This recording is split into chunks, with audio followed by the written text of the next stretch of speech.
Afternoon. It's a very good afternoon because at long last I can announce a ceasefire and a hostage deal has been reached between Israel and Hamas. For more than 15 months of conflict that began with Hezbollah's brutal massacre on October the 7th, more than 15 months of terror for the hostages, their families, the Israeli people, more than 15 months of suffering by the innocent people of Gaza.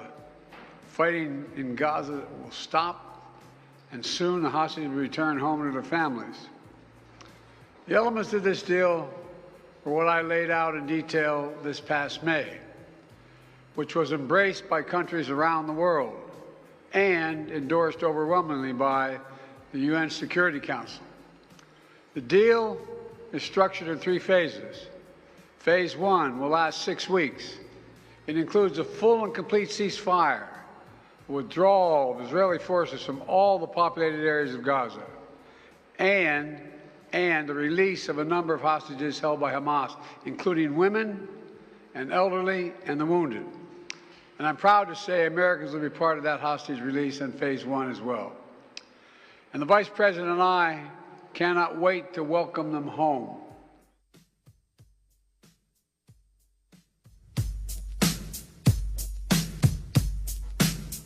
You know how we do it. Here we go.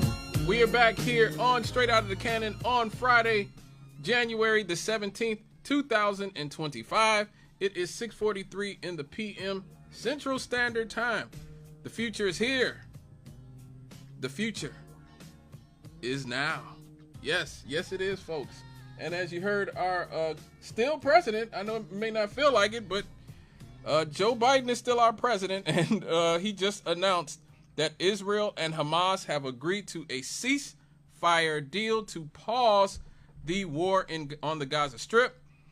The U.S. and the Qataris, who are problematic for their own reasons, said on Wednesday, this is raising the possibility of winding down the deadliest and most destructive genocide that is currently going on the planet. You know, you have maybe a few 100,000 people out of 2 million people dead. Now, this deal is technically supposed to take effect on Sunday. And so Netanyahu and his people are getting their last licks in as we speak. They just killed 100 people today. Mostly women and children as usual. They said they hoped the final details of the deal would be worked out. And now Netanyahu himself has announced that they have agreed to a ceasefire. Now, what's going to happen to the hostages? About 100 people are still captive inside of Gaza. And Israel's military believes that about a third are dead. The 3-phased agreement would start with releasing 33 women, children, and older adults and wounded civilians in exchange for hundreds of Palestinian women and children imprisoned by Israel. So a lot of people talk about the hostages that were taken on October 7th when Israel has had thousands of children as young as 10, 11, 12 years old in custody for years.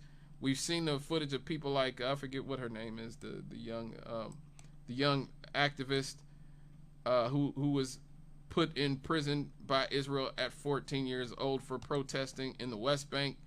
But they have tons of women and children and men too. I mean, let's not act like men aren't important too. I happen to be a man. I don't know if y'all noticed that or not. But the Israeli prisons are full of rape and abuse. They've been condemned by the United Nations and everybody else. So they are going to release hundreds of Palestinian women and children. The men who've been subject to all the abuse and rape will still be, held back. Soldiers and other male captives are possibly going to be released in the second phase of the ceasefire. Now, this agreement could and should bring relief to the Gaza Strip, where Israel has basically leveled it. it's basically gone. The Gaza Strip is basically gone. 90% of the population of 2.3 million people have been displaced. Now, Qatar was one of the mediators, and between them and us, this is essentially what was agreed to: a 6-week halt to fighting, which would begin opening negotiations on ending the war. 33 of the nearly 100 hostages would be released over that 6-week period. The United States says that this phase also includes a withdrawal of Israeli forces from densely populated areas of the Gaza Strip. That would allow many displaced Palestinians to return to what's left of their homes, which is nothing. Many neighborhoods have been reduced to nothing, you know. Humanitarian assistance would surge, with hundreds of trucks entering Gaza each day. This is another thing that our media, our corporate media, that is controlled by the Zionists in many ways, has ignored. You have people from all over the world, the UN and other aid groups, who are saying that these trucks have not been allowed to reach the people in the Gaza Strip. And particularly, like I said, the children who have been, you know, starving to death. We just had children freeze to death a few weeks ago in Gaza. Now, what is phase 2? Phase 2 is a little bit trickier. The negotiations for phase 2 are going to begin on day 16 of the ceasefire. So I guess 16 days from Sunday. That phase would include the release of all remaining living hostages, including the male soldiers. Israeli forces would then are supposed to withdraw from the Gaza Strip. However, Israel has said that it will not agree to a complete withdrawal until Hamas's military and political capabilities are eliminated, which is rich considering Hamas wouldn't exist without Israel funding it and propping it up for so many years, so that they would have a convenient excuse to not allowing a two-state solution to happen. So it's important to understand that Netanyahu literally sent suitcases of cash into the Gaza Strip to the leadership of Hamas because they were hostile. And so it's rich for him to try to pretend like, oh, as long as this hostile actor is doing what they're doing. It's sort of like how the United States props up our enemies. We prop up Al-Qaeda. We prop up ISIS. You know, we create these monsters, and then we fight against the monsters so that we have an excuse to keep fighting monsters and putting money into the military-industrial complex.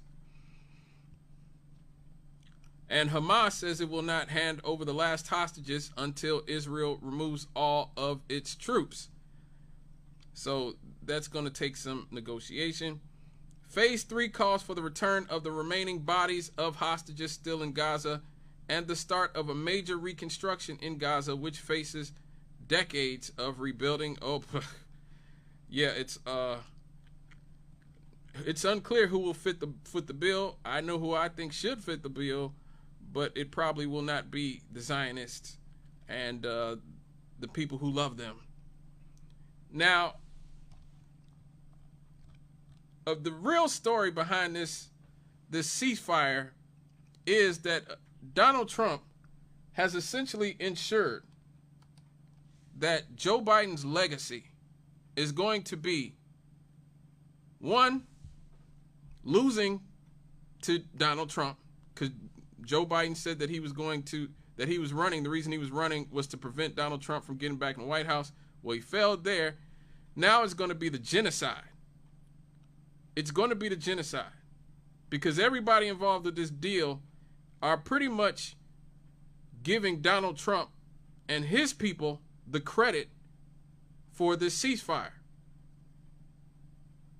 All we heard from Democrats and the colored people who love them is that, well, Donald Trump is going to do even worse to Palestine and to Palestinians than Joe Biden did, so you have to vote for Kamala Harris because Donald Trump's just going to level the whole thing. Now that Donald Trump is the one who's actually negotiated a ceasefire, before he even got into office. This has been done specifically to humiliate Joe Biden and Kamala Harris. And what makes it even worse, the Arab officials who were there have said that Donald Trump's envoy, Steve Witkoff, did more to sway Netanyahu in one meeting than Joe Biden did all last year. That is damning. So all of us who were saying, you know, Joe Biden could end this conflict anytime he wants. He could end this genocide anytime he wants. He could end. Kamala Harris could just come out and denounce the genocide anytime she wants. We were right. We were right. Because now we know how this happened. Last weekend, Steve Witkoff, who's like a business guy from one of Trump's business guys, you know, Trump surrounds himself with business gangsters, who is Jewish. And this is important. This is important because Steve Witkoff is not only a Jewish, you know, basically a corporate gangster, he's Jewish himself. So when when Trump sent him to Israel last week, Benjamin Netanyahu tried to snow this guy because he knew what he wanted. Witkoff was coming there to negotiate for the ceasefire. Netanyahu says, well, you know, it's the Shabbat, and I got to celebrate that. So let's put this off until after I, you know, observe the Shabbat. Steve Witkoff, being Jewish himself, says to Netanyahu, cut the crap, BB. I know you ain't religious, okay? I ain't religious, you ain't religious. Let's get this done now. And instead of putting it off like Netanyahu wanted to do, Witkoff forced Netanyahu to meet with him last Saturday on Shabbat.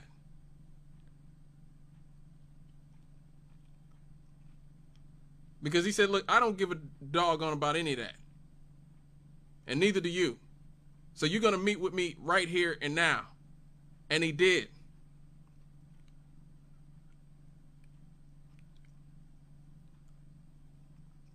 And so during the meeting, Witkoff told Netanyahu that he was going to accept those compromises that were necessary for the agreement. He said, y'all are going to clean this up before we get into the White House. Y'all going to stop this. Which is very reminiscent of what happened when Ronald Reagan was in office in 1982 and Menachem Begin, who was the prime minister in Israel at that time, was trying to wipe Lebanon off the map. And Ronald Reagan called him and said, cut it out. Cut it out. And within 40 minutes, he had to stop bombing. So now we know that Joe Biden sat back for an entire year and some change and watched probably hundreds of thousands of men and mostly women and children be massacred en masse and did nothing to stop it, because he secretly, well, Joe Biden, you go back to all of his statements going back to the 80s, Joe Biden is an avowed Zionist. Joe Biden literally said if Israel didn't exist, we'd have to invent it. Joe Biden has done extensive damage to the reputation of the Democratic Party as the lesser evil with this move. Donald Trump comes in and tells Netanyahu through his Jewish gangster, corporate gangster, Steve Witkoff, y'all gonna cut this out. I don't want to see this once I get in office. Now, we'll negotiate some other stuff y'all can do. Maybe I'll let you bomb the Iranians. Maybe I'll let you do something to Iran. Maybe I'll let you take some more stuff in the West Bank or whatever. But you're going to stop this genocide here in Gaza. And Netanyahu had zero choice but to accept it. Zero choice.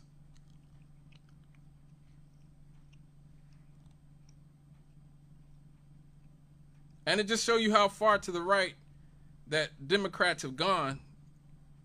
To go back to Ronald Reagan, when a Marine base in Lebanon was attacked and 240 Marines were killed in 1983, all those Zionists were begging Ronald Reagan to go to war. Ronald Reagan said, you know, we probably shouldn't even been there, and refused to do it. Ronald Reagan, the god of the right. Joe Biden is now to the right of Ronald Reagan, somebody who virtually most people I know, most of black folks especially I know, and definitely everybody on the left I know, couldn't stand in the 80s because he was sort of the symbol of right-wing, you know, right-wing imperialism and all that other stuff. Now, in retrospect, in comparison to Joe Biden and Bill Clinton, who was out there arguing that, you know, that Israel had a right to be doing what it's doing, now they both make Ronald Reagan look like a liberal.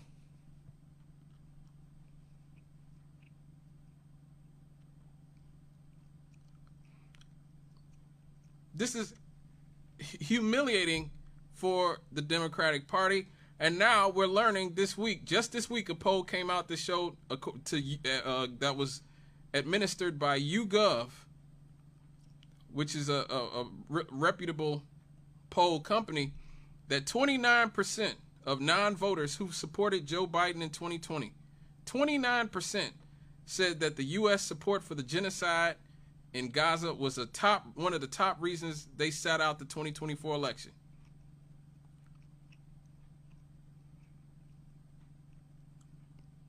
Between 2020 and 2024, the Democrats saw a tremendous drop-off in support at the presidential level, with some 19 million people who voted for Joe Biden staying at home.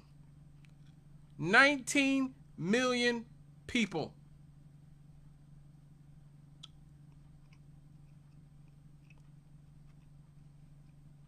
The top reason that the non-voters cited was above the economy and immigration was Gaza. Wow. Wow. That is, wow. I am shocked. I am shocked. The non-voters, well, I mean, I'm heartened because genocide should be a red line for anybody. Murdering hundreds of thousands of women and children and men should be a red line for anybody. For a lot of y'all, it wasn't. But for me, it was.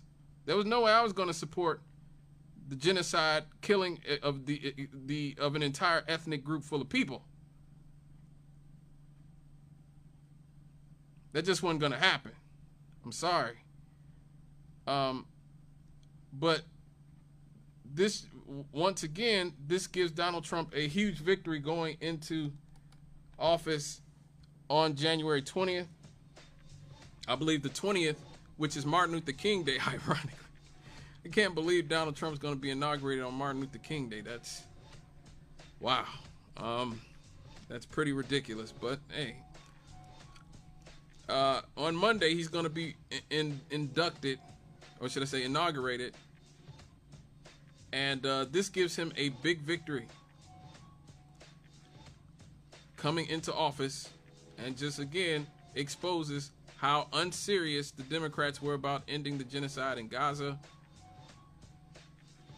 We got to do better, folks. We got to do better. There are other options out there other than continue to vote for genocide, mass incarceration, and the two-tiered legal system, and Wall Street and all these other things. Man, oof, this has got to hurt. This has got to hurt. All right, folks, let's change the mood. Let's lighten the mood a little bit. I didn't get to do one last week because I wasn't here, but Doggone it, it's time for some happy happies. We'll be right back after these. Straight out of the cannon.